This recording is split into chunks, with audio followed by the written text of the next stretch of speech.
Hey friends, welcome back to Notes to My Nervous System, a podcast about understanding your nervous system so you can move through hard moments with a little more calm and a lot less self-blame.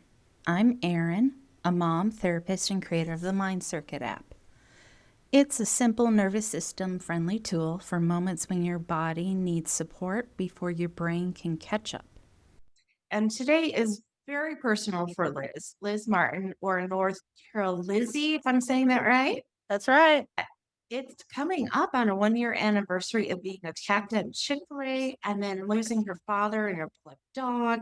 So if anybody has similar situations, just a disclaimer that this may not be the episode for you. Liz, thank you so much for agreeing to do this and for being so open about Sure, something thank you right back. awesome. This is super personal, and you just met me.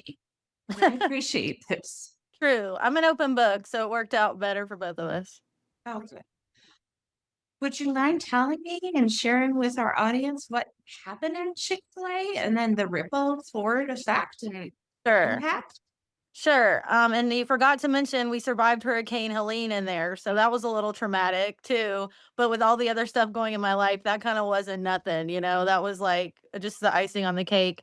But unfortunately, I have a good friend who I've known since 2022, and we were having our big kid fun at the mall. And basically, long story long, I really believe his blood sugar got really, really low. He got a little hangry. And we were at the mall at Belk after hours of the mall being open. And so he tried to go to the food court that was closed. And I got him to Chick-fil-A as soon as I could. And we were just bickering in the privacy of our car or my car while I was driving, and he was in the passenger side. We're kind of those kind of friends. We call each other twin because we're so much alike. So when you're like that, it can be a blessing and a curse, and you can often butt heads quickly. And things can escalate. And I'm pretty good. I'm proud of myself. I was good at de-escalating in this situation, but basically it started off. The hanger was one thing, and then I was speaking into the vestibule. We were right at the window of Chick-fil-A getting our food, and I heard the manager say to two of the employees, who wants to stay tonight and get some extra hours. And then one kid was kind of quiet, and then the one girl was just like ear beaver, and she said, "Sure, I'll do it." And then I just am gregarious and loquacious, and I just kind of leaned into the vestibule and I said, "You go, girl, make that money." And then I love that. my friend Chris proceeds to say, Chris is a male. He proceeds to say, "You are so embarrassing." And he just started in at me because he was in a bad mood and he wanted to bring me down too. And he just started in at me and we were bickering. And then he kept threatening to get out of my car. And then I said, "Go ahead, that's fine." And we were just kind of going back and forth. And he wound up pushing me out of the way, and luckily I leaned in to resist so that he didn't hit me, I didn't hit anything. And then I swatted him away. And then his knee jerk reaction from that was luckily he had a bag of Chick-fil-A, the food was in his hand by this time. And he took that bag of food and just swatted me in the face. And it felt like the strength of a baseball bat swinging me. But, I really believe it was a God thing where that bag was in his hand with soft food in it, or I think my nose would have been up where it didn't belong and somewhere else in my head. And Did you do you know how you reacted? Was it fight, flight, freeze, fawn? fight Fight. fight over flight, and or just self-defense, I guess. Yeah. That nervous system kicks in, you really Yeah. can't control. You just Yes, but then react. after the fact, I just had to wait so long for the police and the EMS to come that I was just in shock is all I know. And I didn't eat. I didn't think to go to the bathroom. I didn't have anything to drink. Unfortunately, the good staff at Chick-fil-A didn't think to bring me anything to eat or drink, but that's okay because he took my food with him after he hit me with it. And then I proceeded to just be in this state of shock for probably a good 24 hours where I remember urinating when I absolutely had to and it would just hit me and I knew I had to, but I couldn't function with my some of my basic. You can't. That part of your brain goes offline, and Right. that reptile part of our brain just takes over. It's like Right. an alarm for a fire, and it just goes off. Right. And then unfortunately, I made the mistake of the next day asking a family member to kind of come over and be with me and talk about it. But some people just aren't ready to hear hard news, and especially when it comes to their loved one being hurt. And so unfortunately, I chose the wrong person to confide in. And I wound up getting into some family altercations because I was just in no Oh, state to have any common conversation. no, that And was the last thing you needed. right, and it resulted, unfortunately, in my family called the police, I called the police back, we just got in a bad civil dispute, Oh, and I was God. just still in shock at the time. This was the following evening, and so luckily, the police knew I didn't do any crimes, yelling out. I was pretty psycho. I went from kind of shock and shutdown Mhm. to just almost like fight response coming back in and just being wound up and wired up and worked up. And I was in the right place. The police did send me to the right place for what I needed because I didn't have any other resources at the time. I had a medication management psychiatrist, but that just didn't feel like enough. And so I went It to the sounds like you hospital. were spot on trusting yourself there. Yeah, I went to the hospital. I wound up being in the hospital during the storm. I was there from September. You were in the hospital during the hurricane, Yes, I was there, well, in Sweeten Creek. It's not really a hospital, it's more like, but still, facility. you weren't in your home. You, Right, I can't imagine. right, so I was there from about September 7th through October 3rd or 4th, so almost a whole month in there. They let me out to go to my father's funeral on September 17th. He died Friday the 13th. Oh my And goodness. it was a blessing. He was quadriplegic, and we were all just kind of ready for him to have a new body and get out of his misery. But that was just still that's a thing that you don't expect always to happen when I've had my dad around for 42 years, so it's just still hit pretty hard. And then the storm happened, and our generator at Sweeten Creek was only lasting for 12 hours, so that went out. Oh And so my, we were in the dark for a little while with no showers and just like everybody else, right? it was Uh, weird. It was like one of those movies that you see where the internet and the world shuts down. Like you yes, when you don't think it's the end of quite the wrap world, your it kind head of was around to it. us. Oh, sorry to interrupt. It felt like the end of the world a little bit to me. I don't know about everybody else. Yes, I agree. Absolutely. Yes. So then I got out of the hospital, but of course we were still dealing with the ramifications of the storm. And because of what had happened after the Chick-fil-A incident, my mother didn't want me to come home. So then I'm so I sorry couldn't move about that. in. That's okay, me too. I couldn't that was traumatizing too for both of us, I think. Absolutely. But I live with my mother. I lived with, them to help take care of my dad since 2022, and, so I wound up living with a 92-year-old aunt Oh for a my little goodness. while until my mom let me come home about August or October 22nd.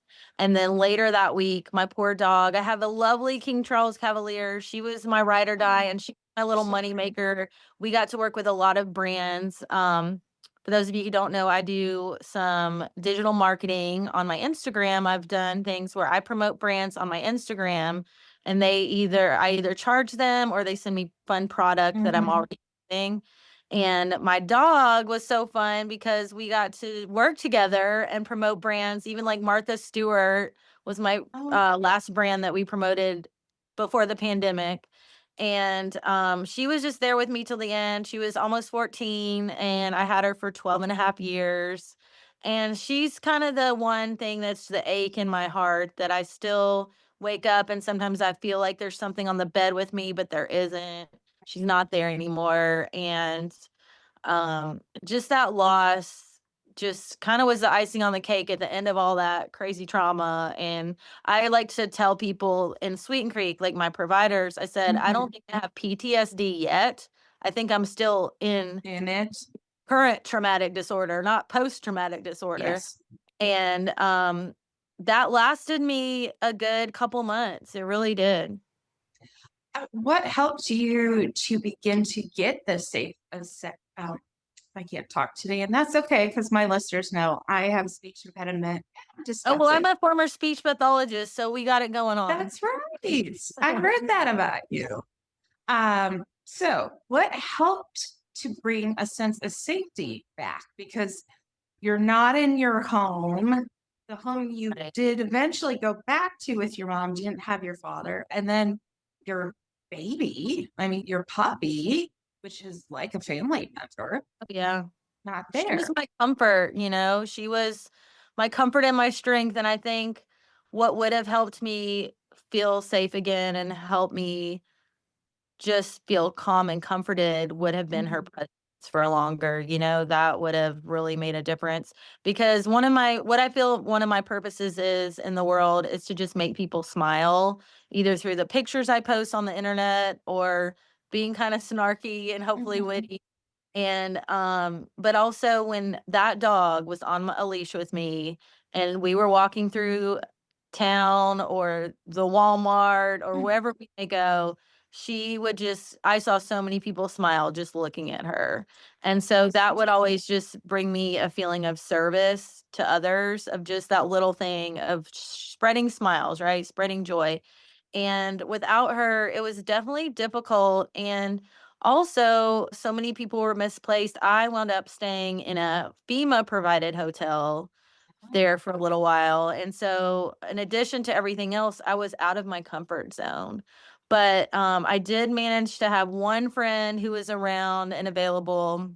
Most of my friends, sadly, are out of state, but we keep in touch through text and things like that. But I did have one friend in person, and I would say leaning on that friend just for companionship and distraction, probably. Mhm. I think that helped me kind of resettle a little bit more than anything else I did. I wasn't in the place to exercise because I was out of my routine. I was out of my happy place, familiar And place. exercising in the middle of a hurricane. I mean, I don't know about you, but all the places I would normally go to walk Right. or Right. get some outdoor exercise, it was all destroyed. Exactly. Yeah, just everything was turned upside down there for a little while, and, I also staying with my great aunt and, my cousin, her son who takes care of her, that Mhm. really gave me just having a purpose, having a reason to get up, that really helped me again with the word distraction. Keeping my mind occupied is always important for me, and that really helped me just to have somebody else to serve and help. And this old elderly lady, matriarch of our family, that helped me just kind of refocus what I was in my brain the whole time. You know, I kept reliving this incident and being so mad at my friend, obviously, who, by the way, I've since forgiven. He's apologized, but it took us probably 9 months, almost going on a year, to reconnect and for me to get that closure and that apology from the situation. And I think it took that long Wonderful, so Rose. that we could both genuinely have moved on from it, you know?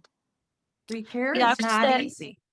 I would say having those distractions of a good friend and a sweet family member to care for, that's kind of what helped me probably, um, get out of my trauma that was so fresh.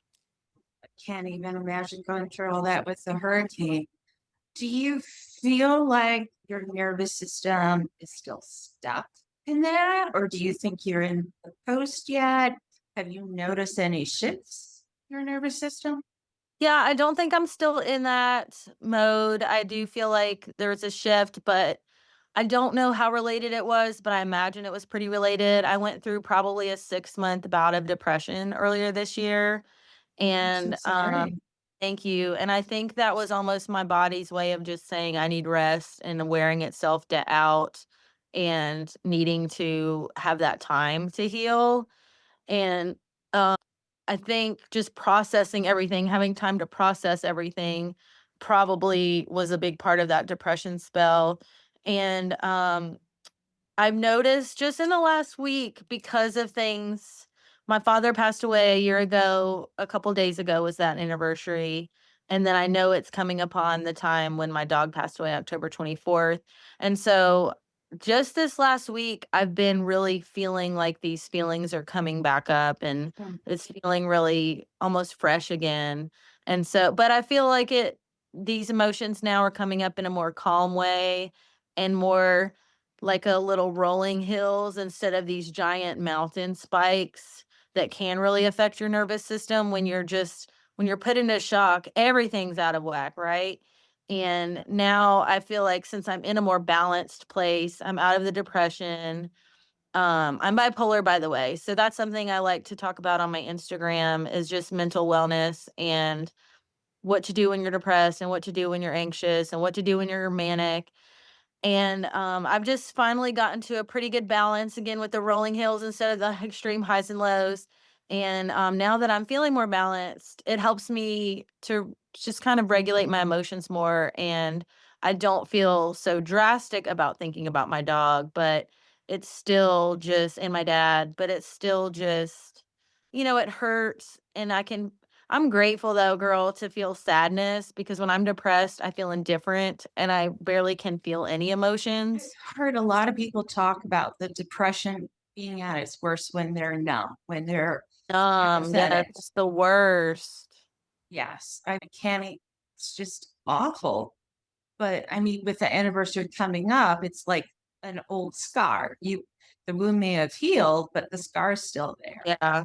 Yeah, and it's just bringing it back to the front of my mind, but I've been doing some fun things. I have a lot of content, a lot of photography and videos of my little Maddie over the years. And Oh, so this past week, I've just kind of enjoyed looking through some of our memories that we shared together. So I'm trying to turn it into a positive thing, but still let myself feel that sadness because I'm grateful to feel sad. I couldn't cry for those 6 months, and that's just the worst to not be able to let that out of your yeah. body. I noticed a lot of people after Helene were like that. They were just still in such shock Right. and having difficulty with processing everything when there were still Red Cross tents and FEMA tents and people were showering at them. I know I took my family used to shower there and do laundry. So it's just I did laundry at Ingles for a long time, and that's same. just not having your routine of where your washing machine usually is. Yes, That can be just discombobulating, you know? absolutely. It was weird. I dropped my kids off at school and then I go to the Ingalls, do laundry and grab a shower and then grab everything and then go back to where we were staying. And it wasn't home. I know. But it sounds like you found some good practices for yourself. It took me a while to get there. And, I did actually at the time I had a therapist and she helped me reconnect with my mom and she underlined the importance of me being in a familiar place that I could go to heal. And so that really helped me repair the relationship with my mom and get allowed back home. And, so having a therapist, basically just I think of her as a coach. Having that Mhm. coach and that support system helped me to just be able to find some find a sense of what a plan is during Mhm. all the chaos, you know? Yes. Well, it sounds like you had a wonderful therapist. And thank you for being so honest and open about your mental health. Bipolar is still just, there's such stigma around it. So I Yeah. appreciate you disclosing. And it's so confusing for everybody. And right now, I kind of just got to the place I had to rely on pharmaceuticals to get out of this major funk. And That's what you need. That's what you need. If you had I think asthma, yeah, I give just use an made inhaler. I leaned into it and said, I'm going to do what it takes to get to a place where I can establish habits and routines and exercise to help me, feel balanced and to get where I don't get into this hyper state of mania. Hyper That- arousal. That's when it's a problem for me with my family and my relationships because it's hard to deal with a hyperactive girl like me. I'm already pretty fun loving. In part two, Liz lays out the tools that keep her moving forward: mental maps, visualization, forgiveness, community. These aren't just theories, they're strategies that you can use right now. Hi, friends, and welcome back to Notes to My Nervous System. I'm Erin, a therapist, mom, and creator of the Mind Circuit app. In each episode of our podcast, we learn science, stories, Southern Appalachian humor, and Chicago sarcasm to explore how our brains and bodies feel. This is a podcast where busy, overwhelmed people can learn quick, science based ways to calm their nervous system so we all can actually breathe. Think of it as a nervous system reset for neuroscience, park puppy with a friend, and always rooted in real life. Always, we're going to begin with my signature pause because I go really fast and this forces me to calm down. So we're going to inhale and exhale so that nervous system to calm down a little. I would love to welcome back Liz. She has this gift for mapping memories, emotions, home, places, pets. And today we're going to explore how those mental maps can bring us calm and learn more about Liz and her mental health journey. So, Liz, thank you so much for coming back. Sounds awesome. Thank you so much. I'm excited to be back for part 2. Um, if you're comfortable, could you share with us what exactly a mental map is, how you discovered this practice, and about your healing journey? Okay, so honestly, I thought you were talking about the mental maps. I've never heard of mental maps, but maybe I've been doing it Right. subconsciously, so maybe you have to tell us about mental maps, Miss Erin. You have been doing mental maps. You weren't aware of it? No. I'm so sorry. That's hilarious. I had no idea that you didn't know. I don't. I bet I'll like it. That is so funny. So a mental map is taking places, people, things that influence you and how you understand your surroundings. And cognitively or through like Instagram, you you create like images. So it could be something you draw, could be something you take a picture of. Um, it could be something that helps you kind of make connections from places to memories of people, like with your puppy you mentioned last episode, having that mental map of the moments with her, um, and the details that kind of bring forth that emotional reaction. Does that help? Yes, yes. So I think, well, I'll just speak to in general one of the things that helps me, I guess, to reframe and create mental maps is I mentioned last time distraction.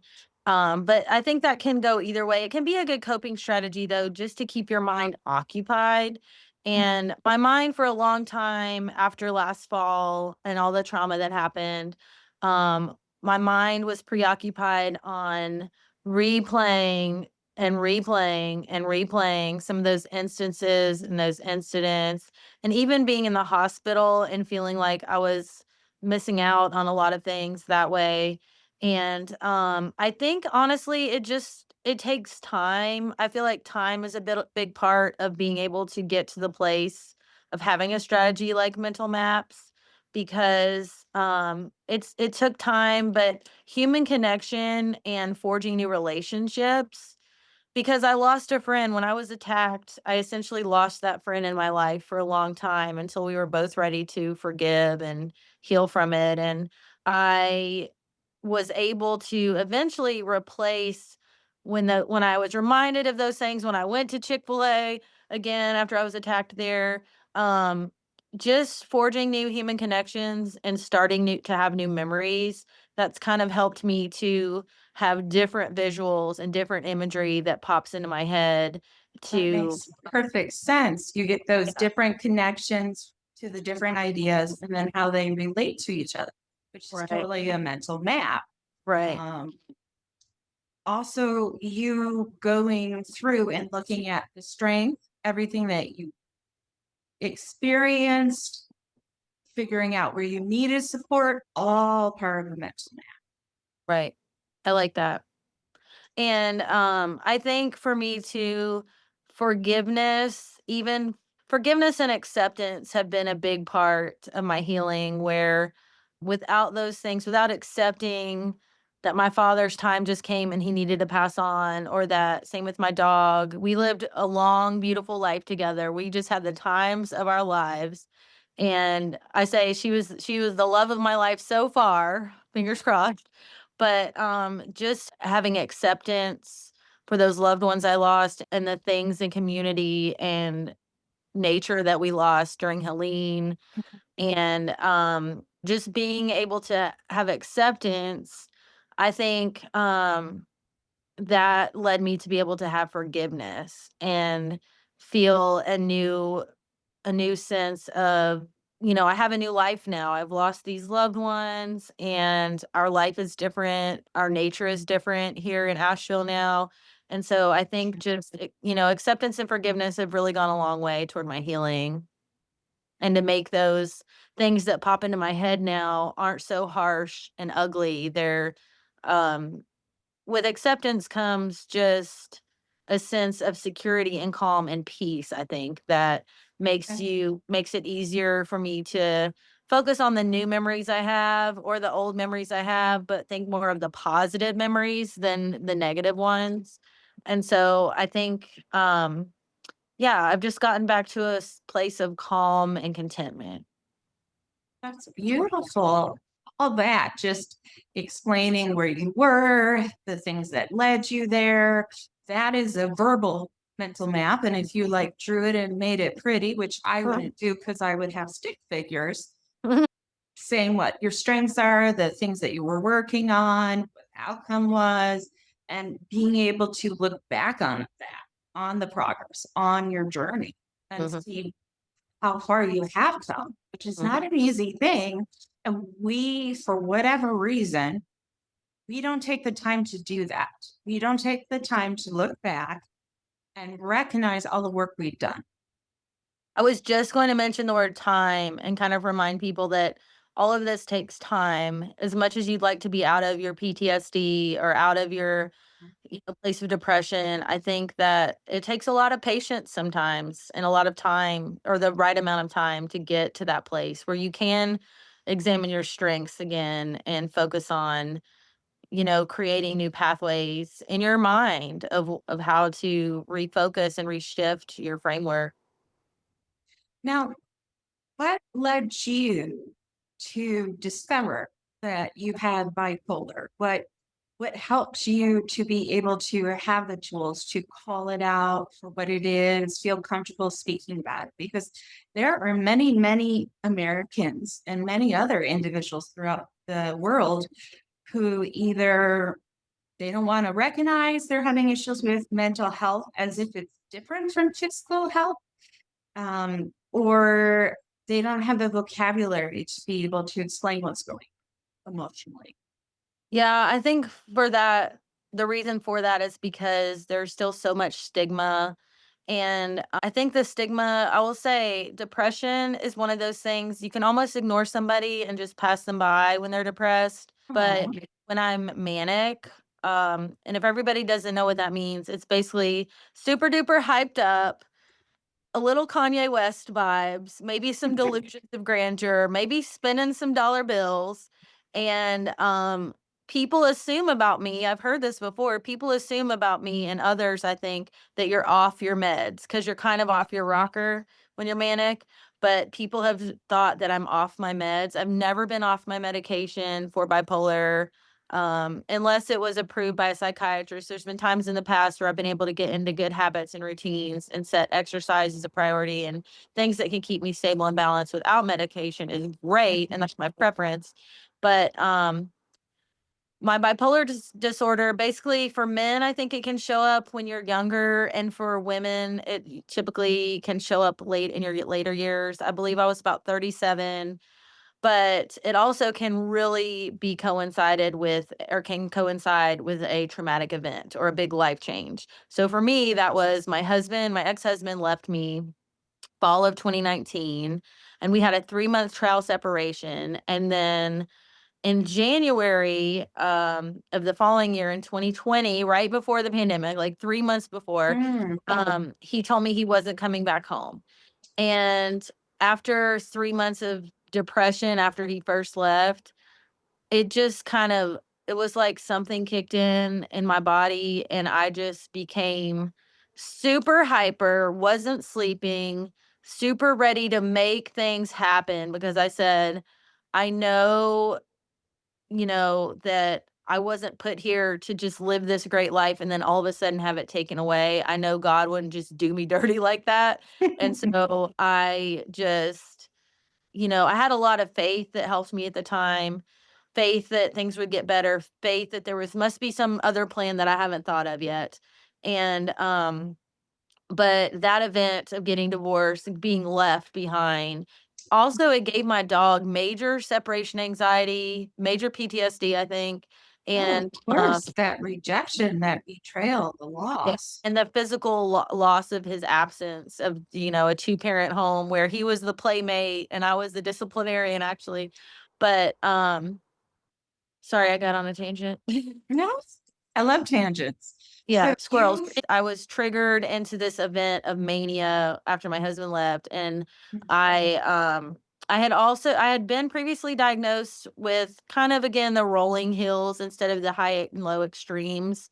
I had been diagnosed with something called cyclothymia, which oh, I okay. still feel is a diagnosis that makes sense to me. I go with the cycles, the moon cycle, my menstrual cycle. Those things Mhm. are so important to us because they affect our hormones, which bipolar is thought of as a chemical imbalance in the brain. Well, hormones are the chemicals that are in our brain that help Yeah. us survive and thrive or be a little crazy and a little depressed. I kind of just went out of balance as soon as my ex-husband left me. And that traumatic event just spawned this lack of ability to get homeostasis again. But I also, luckily, and unluckily, my grandmother was bipolar. And growing up, she had the same cycles where at Christmas time, grandma was getting excited and she wanted to throw a party all the time. And when she got older, she wasn't able to do that. And so we had to kind of, rein things in and manage ourselves. We had to take the phone off the hook back when it was a rotary phone. Oh, She would call okay. us couple hours because she would be wired and awake and excited, and we weren't so excited to get called at, after No. midnight in my house when I was a young child. And so having a grandmother, though, that was bipolar, uh, really just helped me understand my own ups and downs and helped me understand that diagnosis aligned. It was tough to admit, I think, for a little while because it does have such a stigma, and it's one of those diseases you're kind of stuck with. It's not going to go away. It can get better, it can get worse, but hopefully you can almost, I think of myself as in remission Oh, where I think that's a good way to put it, that you can yeah. go into remission. Yeah. So I'm hoping to stay here in this place. But I think I decided to share about it after, I think it was after my first anniversary of being out. I was hospitalized by a couple friends, kind of tricked me into getting hospitalized. But my therapist told Jeez. me they called the police on me or whatever. And I Um, passed the interview, and then the policeman said, "Do you want to go to the hospital for further evaluation?" This was after my divorce. Do you want to go to the hospital for further evaluation or do you want to go home? And this was during my first manic episode. And I'm just thinking of all these things like I'm getting divorced. I'm going to get half our money. I don't want anybody to deem me incompetent of having this money. So I'm going to go to the hospital and just get their stamp of approval. But my therapist, when I got out of the hospital, told me, you only need to go to the hospital if you're a danger to yourself or a danger to others. And I yes. was neither. I think I could have just gotten calmed back down with the providers that I had at the time and the support systems that I had. But anyway, I decided to share on my Instagram about my experience about my year anniversary of being hospitalized after that first manic episode because for one thing, Charleston was a small town where I was living and word of mouth happens. And I kind of wanted to be the word of mouth, the main word of mouth about myself. I You don't really wanted to control that narrative. Yes. It's not so much caring what people think, it's just wanting people to know the truth from my side of the story. And so I shared on my Instagram about the whole shebang, the whole situation, and also kind of had to break it to my followers at the time that I was getting divorced. And so I just went ahead, and I'm always been an open book, and Mhm. I just felt the need to share that. And then the amazing thing, I didn't get any haters, of course. I had so many people just thanked me that I had opened up to them because it made them feel less weird, and it made me feel less weird to hear from them. So it's kind of just this cool spiral where the more I shared my situation and my bipolar disorder, the more other people came around and kind of, we supported each other in that. It sounds like you helped these individuals to feel seen, to be Hope so. understood, and not to be villainized, as sometimes is done in the media these days. Yeah, when you go a little cray cray, you get a bad rap sometimes. And that's okay, but you can repair it and move on from it. That's just beautiful that you've been able to take all these moments, which are traumatic in my mind, and be able to use them as a way to help others, inform others, move forward. Yeah, I think when you can be two things on the internet. You can be a consumer or you can be a creator. And when I think about being a creator, I think I want to create the world that I'd like to live in the most. And for me, that is just, well, even in college and grad school for speech pathology, I learned to treat the patient, not the disorder. Because disorders are a thing that live in a manual called the DSM. Yes, you And can right, show medical necessity. right. And I think I've always just learned that there's no cookbook or cookie cutter approach to treating patients. When I was a speech therapy, I worked with a lot of cognitive disorders. And I've just taken that to heart in my own life and thought, there's only one me, but I'm certainly not exactly the same as every other person with bipolar disorder. I have so many other conditions and experiences and things that make me a little bit different. And I want others to feel like they can kind of control their own destiny too. If we all share about it, we can have some power in numbers about it. But part of the world I want to create in is having, I mean, some of the things when I do tune in to the mainstream media just to Mhm. get an ear on the streets.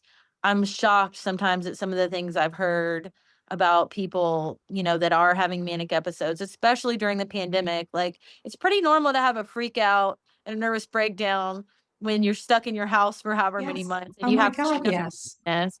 And so I just hate that stigma comes, it's a lot of judgment. It's really judgy. It's really cringy. And so I just kind of on my little corner of the internet, I wanted to create a place that feels where everybody can feel welcome no matter their issues. It's just so needed right now. A space where people can come together, recognize that mental health looks different to everybody, diagnosis or not, and that you're more than your diagnosis. Thank you for listening and joining Notes to My Nervous System. If this spoke to you, please leave a review and subscribe. Unless you're giving me a negative review, then keep that to yourself. If listening stirred anything up and you don't want to sit in it, Mind Circuit is a regulation app designed for moments just like this. It's not therapy. It's just a short guided reset you can use before sleep, after stress, or when your thoughts just won't slow down. But in the meantime, if it feels okay, let's do a quick little reset. Take a deep breath and let your eyes gently track left, right, left, right. You don't need to change your breath. Just let it happen. If your mind wandered, that's fine. If it didn't, that's fine too. You're just going to pause here and take one slow deep breath in and out.